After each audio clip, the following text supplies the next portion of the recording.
So mga sangkay, meron po tayong itatopic ngayon. Ito po ay patungkol sa isang dilawang DDS na ngayon ay nagpapakalat po ng mga mali-maling impormasyon. Mga sangkay, gusto po natin ilabas ito para maging aware ang publiko dahil may mga sinasabi po ito laban kay PBBM na masyado na pong hindi na po maganda.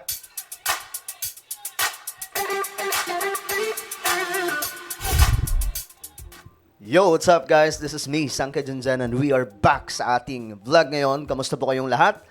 At ayun nga po, pag-usapan po natin itong nagkakalat ngayon. Isang tao mga sangkay na hindi po nakatira sa Pilipinas. Ang nagkakalat ng kung ano-anong impormasyon. Malakas ang loob mga sangkay kasi wala siya sa Pilipinas eh. Pero, I'm sure may kayang gawin mga sangkay ang ating pamahalaan para masakote ang mga ganitong klaseng tao. At tayo mga sangkay bilang isang Pilipino, magtulong-tulong na rin po tayo, no? Na i-report ang mga ganitong klaseng mga nabubulok na mga Pinoy na nagkakalat po ng mga basurang impormasyon. Anyway, before we start guys, paki-subscribe po muna yung ating YouTube channel. Tayo po ay malapit na makarating sa 1.5 million subscribers. At road to 2 million na po tayo. So maraming salamat po sa inyong walang samong suporta. So kung ikaw ay hindi pa po dyan nakakapag-subscribe at gusto mong mapabilang sa dumaraming mga solid sangkay, dahil dito mga sangkay, mapapanood nyo po yung mga video na patungkol po sa Pilipinas, issues ng ating bansa, mga pambabara po natin sa mga maling impormasyon, at higit sa lahat, world news. Binabalita din po natin yan mga sangkay. Dito lang sa ating channel. Makikita nyo po yung subscribe button sa baba ng video na to. I-click nyo lamang po yung subscribe, i-click ang bell, at i-click nyo po yung all. At sa mga nanonood po sa Facebook, i-follow nyo po yung ating Facebook page. Okay guys, eto na. Pakalat-kalat itong taong to ngayon mga sangkay. So sa social media, most request mga sangkay ng marami sa ating mga kababayan, ang kulit, ang dami pong nagsesend sa akin. Guys, sabi ko nga sa inyo, dati pa po mga sangkay, ayaw po natin ng mga ganitong klaseng balita o kaya nagkakalat ng mga impormasyon na hindi tama. Kaya nga mga sangkay, mga nakakalaban po natin noon, media, di ba? During the time of Tatay Digong, nakikipag-anuhan talaga tayo mga sangkay sa mga mainstream media. Kasi at that time, mainstream media yung natin, problema na gumagawa ng mga mali-maling impormasyon. Pero ngayon, mga sangkay, mga dilawang DDS po talaga. Nire-real talk ko na po lahat. No? DDS po ang nagkakalat ngayon ng mga mali-maling impormasyon. Isipin nyo, si FL Lisa, ano ang sabi nila mga sangkay? Nandun daw sa US. Nakapadlock. Pinadlock daw po ng mga pulis. Bakit? Nakahuli daw na gumagamit ng pinagbabawal na pulburon at positibo daw. Nagaya po ng sinasabi ng taong to. Pero mga sangkay, ang tagal na po ni Lisa dito sa ating bansa. Nagpang-abot na po doon sa Samar. Yung mga kababayan ko mismo, mga sangkay, nagsipost. Tuwang-tuwa. Hindi yung post, mga sangkay, na parang, alam mo na, malalaman mo kapag may nag-utos eh. Kasi, alam nyo na, yung mga magpo-post, hindi po talaga yung mga common citizens, na mga kababayan po namin. Yun talaga. Mga kung sino-sino lang, tuwang-tuwa sila, binibidyoan nila. Kaya, hello po, F. Eliza. Ang mga waray, marami po doon mga Marcos loyalist eh. Ngayon, nakakumpirma, nasa Samar, matagal na po yun mga sangkay, nitong Marso. Ngayon, hindi pa rin po sila tumitigil. Eto, panoorin po natin mga sangkay. Itong taong to, nagkakalat. Oh, eto po siya eh. Hinanap ko talaga yung Facebook niya eh. Eto yung Facebook niya mga sangkay. Ayan.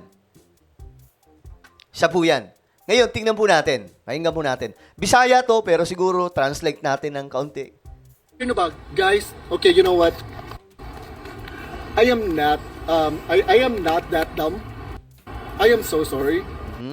If I made it look like that I'm that dumb. I am not. It's a little bit of my fault as well. Siguro, no? But, did you ko ninyo mahulog sa inyong laang? Did you ko mahulog sa inyong laang, good? And then, after ato, nag-message na, nag-post ko. Nag-post daw siya. Nag-post ko na kanang leading to that conclusion na kanang nagtuo sila nito o ko. So matugi ko ana kanang giwat na nila nag-post ko katong about ni Tina, nag-posted ko about ni katong kanang Lisa Marcos nga nagkuan kanang positive wishes tinud. Ayan na mga sangkay. Nag-positive daw po Chef Eliza. Ewan ko, mga sanggay, sa mga taong ito, bakit po hindi po sila tumitigil sa ganyan? No? Tapos, eto ang gagaling nila, nakukuha talaga daw nila yung mga impormasyon. Tapos sa US pa, eto papatunayan pa po mismo niya. Mr. Gyud, in my document, May document daw po siya. I'm gonna tell you right now, no, nga si Lisa Tanas, addict gina. I can guarantee you 100% addict gina siya because it says there, Ginagaranti daw po niya si F. Eliza ay talagang lulong sa pinagbabawal na pulburon. Sabi po niya, mga sangkay. the document that she, yung buto diyang butitin, yung baki niyo diha. May dokumento daw. Ito lang hamon ko sa'yo, sir. Ito yung ano niya Ilabas mo ang dokumento. Ganun lang kasimple. Ilabas mo. Tingnan natin kung peke o hindi. Kasi dyan kayo magagaling Maglabas, gumawa ng intriga. Di ba? Without any evidence.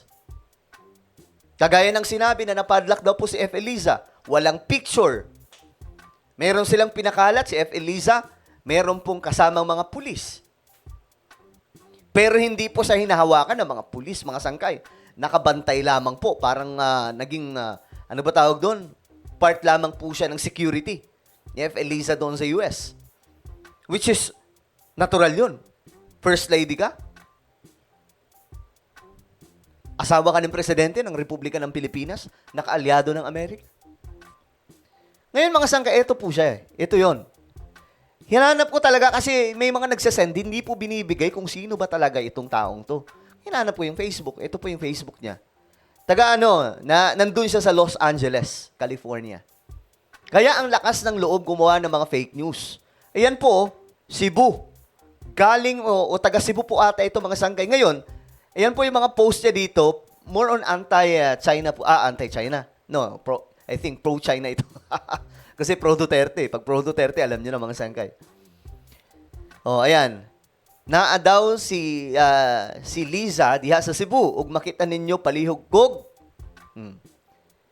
Ngayon, mga sangkay, parang inaamin na po nila na nandito na nga po sa Pilipinas si F. Eliza. No, aminado na po sila. O, di ba, nagmukha po silang anga-anga sa kanilang mga palabas. No? Na sinasabi po nila na nandun sa US. Nakapadlock. Mukha na po silang uto-uto talaga. Promise. Yung mga kababayan po natin, guys, pag alam nyo na DDS ang nagsasalita, mag-iingat kayo. Delikado yan.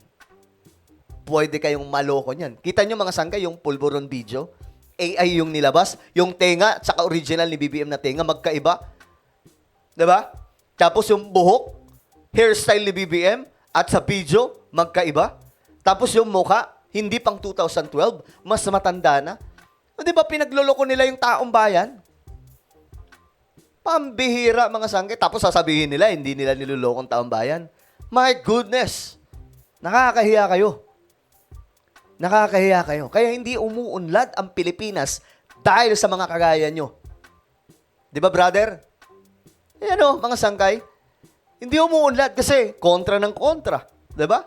Actually, yung ano lang naman nila dito, mga sangkay, yung pinaghihimutok nila dito, si PRRD, nasa ICC. Which is, hindi ako pabor. Nga naroon si PRRD sa ICC, mga sangkay. Pero wala na tayong magagawa dahil andun na. No? At hiniling din po mismo yan ni PRRD para magisa na po yung paratang sa kanya at magkaalaman na po kung ano talaga yung totoo.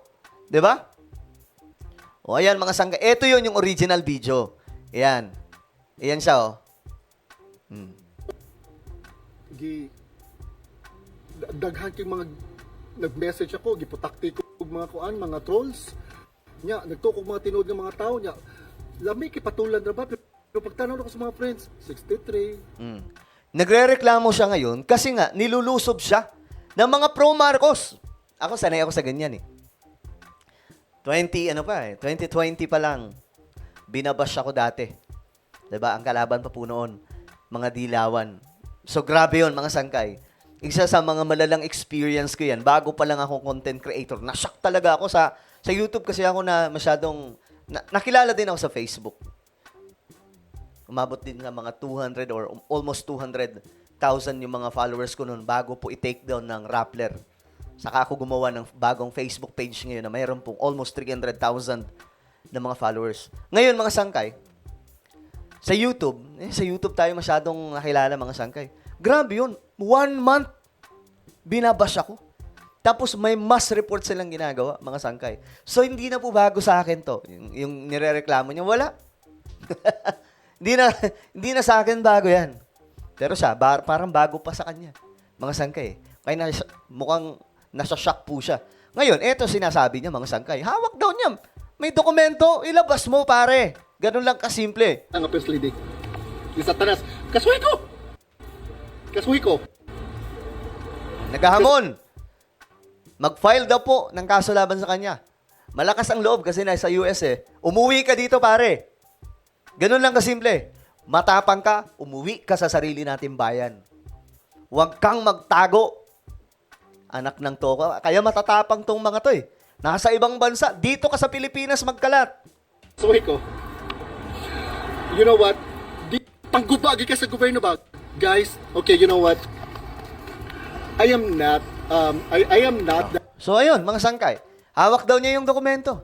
Puro sila ganyan. Parang yung USB ni, sabi po ni Kati Binag, di ba? Alala, sablay po yung AI video nila kay BBM. Okay, ito na. May video daw sila. Part 2, nasa USB. Anyari? 2025 na. Nandun na si PRRD sa ICC. Walang USB. Walang video. Ano ba? Nahihirapan bang mag-edit? Dahil kung totoong may video, hindi na po aabot ng 2025 si BBM. Matatanggal na. Dahil kung totoo yun, mga sangkay, mismo ako, magsasalita ako against Bongbong Marcos. Pero wala, mga sangkay, di ba? Pinaglololoko po tayo ng mga katulad ng mga to. Di ba? Mga sangkay? Kaya tayo, mag-iingat po kayo sa mga ganitong klaseng tao, ha? Mag-iingat po kayo. Ewan ko ba, mga sangkay, bakit may mga ganitong klaseng taong pinanganak sa mundo? Diyos mio, Marimar. Well, ano po ang inyong opinion? Just comment down below. I'm calling the attention of Philippine government. Ito pong taong to. Sana po may gawing aksyon. I don't know, kasi doon po ito nakatira sa US, kaya po ang lakas ng loob eh. No? Alright, so ano po ang inyong opinion? Just comment down below. Meron po tayong YouTube channel, Sangkay Revelation. Hanapin nyo po ito sa YouTube. Kapag nakita nyo na, i-click nyo po yung subscribe, i-click ang bell, at i-click nyo po yung all. Dito naman mga sangkay, sa channel na to, nag-upload po tayo ng mga video na kapupulutan po ng kaalaman about po sa Bible, about sa mga prophecy na nakasulat sa Bible, mga sangkay na actual na nagaganap ngayon. Alright? So, ayun, ako na po ay magpapaalam. Mag-iingat po ang lahat. God bless everyone.